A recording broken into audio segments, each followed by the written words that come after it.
여러분 안녕하세요, 류입니다. 오늘도 원리를 알려주는 언어학자의 일본 한자음 받침 강의 두 번째 시간입니다. 오늘은 한국 한자음에서 받침이 니은, 미음, 이응으로 끝나는 한자음들이 일본 한자음에서 어떻게 대응관계를 가지고 나타나는지, 그리고 그 이면에 숨겨진 원리는 무엇인지 한번 살펴볼 거예요. 어디 가서 배우시기 힘든, 놓칠 수 없는 그런 중요한 강의 한번 시작해볼까요?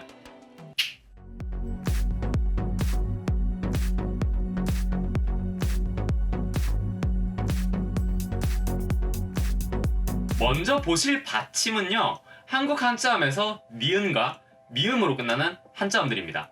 이 부분은 굉장히 쉬워요. 예를 들어 볼까요? 다음 한자들을 일본어로 한번 발음해 주시길 바래요. 짠! 자, 어떻게 읽히나요? 옌킹, 안싱, 신닝이라고 읽히는데요. 보시면 아시겠지만 모두 100% 하네로, 즉 응으로 나타나는 걸 알 수 있습니다. 참 쉽죠? 하지만 여러분이 흔히 하시는 실수는요, 바로 받침이 이응인 한자들이에요.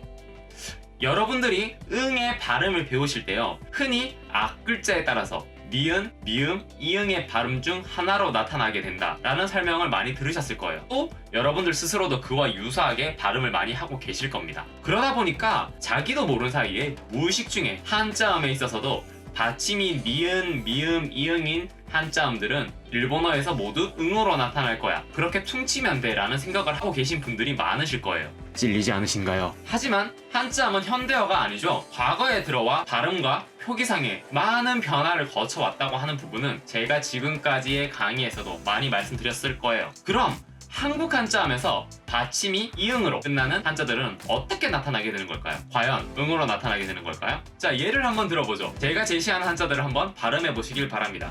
짠! 자, 한번 어떻게 읽히나 살펴볼까요? 개고, 묘세, 세조 라는 식으로 읽힙니다. 어떤가요? 여러분들이 혹시 예상하셨던 응이라고 하는 글자, 한 글자라도 보이나요? 한국 한자음에서 받침이 이응인 한자들은요, 모두 모음으로 일본 한자음에서 실현되는 것을 지금 제가 보여드린 예문에서 아실 수 있을 거예요. 근데 단순하게 모음으로 실현된다로 끝나는 것이 아니라 앞에 모음이 오라면 우가 되어서 오, 앞에 모음이 에 모음이라면은 에이가 됨으로 인해 가지고 모든 발음이 장음화되어서 나타나는 것을 아실 수 있을 거예요. 즉 한국 한자음에서 받침이 이응인 한자들은 모두 장음으로 나타난다 라고 정의를 내릴 수 있겠죠. 그럼 어떨 때 A가 되고 O가 되는 걸까요? 받침 기억에 대한 강의를 보셨다면 지금부터 제가 보여드리는 예를 보시고 답을 다실 수 있으실 거예요. 지금부터 제가 예문을 보여드리겠습니다. 짠! 자, 보시면 아시겠지만은 어떻게 읽히나요? O, show, so, K, say, A 라고 읽히는데요. 지난번 강의와 마찬가지로 기본적으로 삽입되는 모음은 우이고 한국 한자음이 영일 때 바로 A가 된다는 것을 알 수 있습니다. 모음 조화와 원음 보존의 법칙 기억하시죠? 단 예외적으로 생자, 랭자도 레이, 세이로 나타날 수 있으니 예외적으로 한번 외워두시길 바래요. 자, 그런데 여기서 한 가지 더 확인하셔야 될 부분이 있습니다. 다음 예문들을 한번 읽어보실까요? 자, 보시면 아시겠지만요, 한국 한자음에서 영으로 나타나는 한자들의 많은 수가요, 요 아니면은 A의 형태를 취하고 있는 것을 알 수 있습니다. 두 가지 발음을 모두 가지고 있는 경우의 수가 생각보다 많다는 것을 여러분들이 한자를 외우시다 보면 아시게 될 거예요. 아주 아쉬운 부분이긴 해요. 1대1로 대응해서 완벽하게 끝나는 것이 아니라는 점이요. 그런데 여기에서 제가 여러분들의 부담을 줄여줄 획기적인 방향성을 하나 말씀드리려고 해요. 바로 받침을 이응으로 가지는, 한국 한자음에서 받침이 이응으로 나타나는 한자들은요, 모두 예외 없이 모음 부분이 오, 요, 에이 라고 하는 단 3가지 패턴으로만 존재한다는 것을 여러분들에게 알려드릴게요. 그럼 여러분들의 머릿속에 드는 의문점 중에 하나는 바로 현재에는 모두 응으로 퉁쳐서 인식되는 받침, 니은, 미음, 이응이라고 하는 것들이 왜 이렇게 두 가지의 그룹으로 나뉘어져서 나타나는 걸까? 라고 하는 부분일 건데요. 이거는 지금까지 제가 말씀드렸던 중국의 한자음 발음이 달랐다거나 혹은 들여왔던 시기가 달랐다거나 하는 그런 외적인 문제가 아니라 일본 내에서 발음의 통합이 이루어지면서 발생한 문제예요. 본래 중국어에서 끝이 N, M, 응이었던 발음들은요, 한국과 일본 모두 구분하여서 각각의 발음을 받아들였어요. 이때 일본에서는 n에 해당하는 발음을 받아들이기 위해서 기존의 어떤 새로운 글자와 발음을 만들게 됩니다. 그게 바로 지금 여러분들이 쓰고 계시는 하네르옹 응이에요. 즉 원래 응은 단지 n에만 해당하는 응가였던 것을 의미합니다. 그럼 미음은 어떻게 됐었을까요? 지난번 제가 말씀드렸던 기억에 대한 강의와 마찬가지로 무라고 쓰고 받아들이게 됩니다. 근데 이것이 후대에 들어가서는 이 m과 n이 발음이 비슷하기 때문에 그냥 응으로 퉁쳐가지고 받아들이게 돼요. 통합이 되는 것이죠. 그런데 여기서 문제가 발생합니다. 바로 응인데요. 이 응의 경우는 조금 달랐어요. 무엇이 달랐느냐? 일단 받아들일 때부터 응에 해당하는 자음이라던가 표기 자체가 존재하지 않았기 때문에 모음으로써 받아들일 수밖에 없었어요. 그래서 우나 이로 적어가지고 표기를 해놓고 발음을 할 때는 응이라고 발음을 했었습니다. 그런데 이 응이란 발음 자체가요, 본래 일본어에는 없던 외국어의 발음이다 보니까 점점 받아들였을 당시에 본래 발음을 버리고 쉽게 일본식으로 발음하는 과정 중에서 중국어를 따라서 발음하기보다는 필기를 해나왔던 그대로 발음을 하게 되다 보니까 A라든가 O라든가 요라든가 이런 식으로 발음하게 된 것이에요. 즉 발음이 일본어화 되게 된 것이죠. 여기에서 도대체 왜 이 받침 이응에 해당하는 한자들이 모두 O, 요, A라고 하는 세 가지 패턴만 존재하는지를 알 수 있습니다. 이 종류의 한자음들은요, 처음에는 모두 앞에 있는 모음을 살려서 받아들였어요. 왜냐하면 뒤에 있는 것은 표기는 그렇게 하더라도 발음 자체는 응이었으니까요. 그래서 앙, 양, 옹, 용, 옌 같은 발음들을 아우, 야우, 어우, 요, 에이 등으로 표기를 해가지고 방금 전처럼 읽었던 거예요. 중국에서 했던 발음을 듣고 적을 수 있었던 경우의 수가 이 정도였던 것 같습니다. 근데 여기에 문제가 있어요. 이걸 표기대로 읽기 시작하면서 발음이 갑자기 모음과 모음이 연속해서 끝나게 되는 체계가 나타나게 되는데요. 이 체계 자체가 원래 일본어에는 없던 체계예요.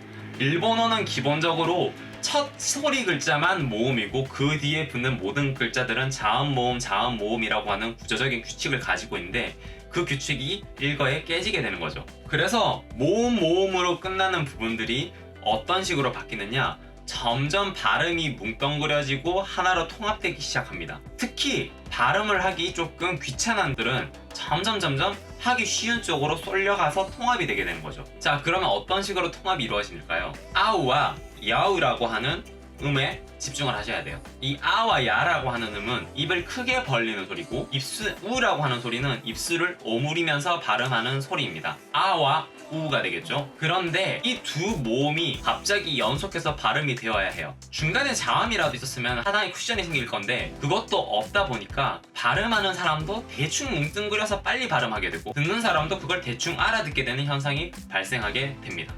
그러다 보니까 이 오므리는 우 소리에 좀 더 끌려가게 되는 거예요. 그럼 어떻게 뭉뚱그리느냐, 이 뒷변에 있는 우라고 하는 소리에 좀 더 끌려가서 발음을 하게 되는 거예요. 어떻게 발음된다? 아우가 오가 되고 야우가 요가 되게 되는 거죠. 한국어에서는요, 밥 지어와 라고 말을 하면요, 방언식으로 말을 하거나 조금 빨리 말을 하면 어떻게 될까요? 밥 지어와, 밥 지어와, 밥 지어와, 밥 지어와 라는 식으로 발음을 하게 돼요. 이것도 마찬가지로 발음이 하나로 뒷편에 있는 어의 발음에 묶어가지고 통합이 되고, 거기에다가 원래 두 글자였다는 것을 암시하기 위해서 두 가지의 박자를 유지하게 되면서 저와 라는 식으로 장음화되어서 발음하게 되는 케이스가 나타나게 되는 거예요. 이러한 법칙이 일본어 한자 내에서 일어나게 되는 것이죠. 여기에서 한 가지 문제가 발생하는 거예요. 바로 응으로의 통합이 힘들어지게 된다는 점입니다. 왜 그렇게 되는가 하면요, 이미 한 번의 변화를 거쳐서 장음화된다라고 하는 그러한 법칙을 이미 한번 부여한 소리에는요, 다시 한번 원래대로 돌아가서 통합을 시킨다고 하는 법칙이 적용되기 힘들어요. 이건 언어 보편적인 현상입니다. 어떠한 법칙으로 인해서 쭉 변화를 겪어갈 수는 있지만은 그 겪어진 변화들을 무시하고 다시 원래대로 돌아가가지고 그걸 가지고 무언가로 바꾸는 거는 힘들게 된다는 거예요. 응으로의 통합이 이루어지기 시작했을 무렵에는 받침이 이응인 한자들은 장음으로 표기하고 장음으로 발음을 하고 있었기 때문에 응이라고 인식을 하기도 힘들고 발음하기도 힘들었어요, 사실. 그러다 보니 변화를 거치지 않고 그대로 가게 된 것인데요. 여러분들이 생각하셔야 되겠어요. 언어의 변화라고 하는 것들은요, 말하는 사람이 발음하기 쉬운 것과 듣는 사람이 그것을 듣고 원래의 발음을 알 수 있는 적절한 사이 지점에서 변화가 발생하게 돼요. 마찬가지로 글자로 적는 것도 마찬가지여서 쓰는 사람에 맞춰서 표기를 하는 방식과 그걸 보고 다른 사람이 봤을 때 충분히 원래의 것을 알 수 있을 만한 적절한 위치상에서 표기가 바뀌게 됩니다. 대표적인 예는 단축어에 있어요. 여러분들이 수없이 많은 단축어들을 써왔지만은 그 단축어가 너무 짧게 단축이 돼가지고 원래 표기라던가 발음을 도저히 알 수 없을 때에는 그 당시에 유행하던 유행이 끝나면은 더 이상 살아남지 못하는 경우가 많습니다. 하지만 적절한 길이와 적절한 조합을 통해 가지고 듣는 사람도 그 말을 듣는 순간 알 수 있게 되고 쓰는 사람도 좀 더 편하게 쓸 수 있게 된다면 그것이 정착이 되는 것이죠. 대표적인 예는 안습 같은 것이 있을 거예요. 단어뿐만이 아니라 표기와 발음상에도 이런 문제들이 나타나게 된다는 거죠. 결론적으로는 그러한 과정들이 존재했었기 때문에 이 두 가지 그룹이 나타나게 되었다는 것입니다. 자, 길고 길었던 강의가 끝나갑니다. 오늘도 마무리 정리를 해야겠죠? 한국 한자음에서 받침이 니은, 미음으로 나타나는 한자들은 일본 한자음에서 하네르옹, 응으로 나타나는 것이 원칙이다. 한국 한자음에서 받침이 이응인 한자들은 일본 한자음에서 A, O, 요로 나타나게 되는데 모두 결국에는 장음으로 나타나게 된다고 뭉뚱그려서 말할 수 있다. 그 중에서도 한국 한자음에서 영인 한자들은 일본 한자음에서 A로 나타나게 되는데 A로 나타나게 되는 한자음에는 생, 랭, 세이, 네이가 존재한다. 그 중에서도 대다수는 A와 요우라고 하는 모음 발음을 가진 것들이 많기 때문에 주의를 요한다 라고 하는 것이 오늘의 마무리 정리입니다. 참 쉽죠? 그러면 오늘은 여기까지 하도록 하겠습니다. 여러분, 한자가 굉장히 어려워 보이지만은 사실 한국의 한자만 조금 생각해 본다면은 대부분의 발음은 어떤 법칙성과 확률성을 가지고 존재한다는 거 잊으시면 안 돼요. 그럼 오늘은 여기까지 하겠습니다. 빠이.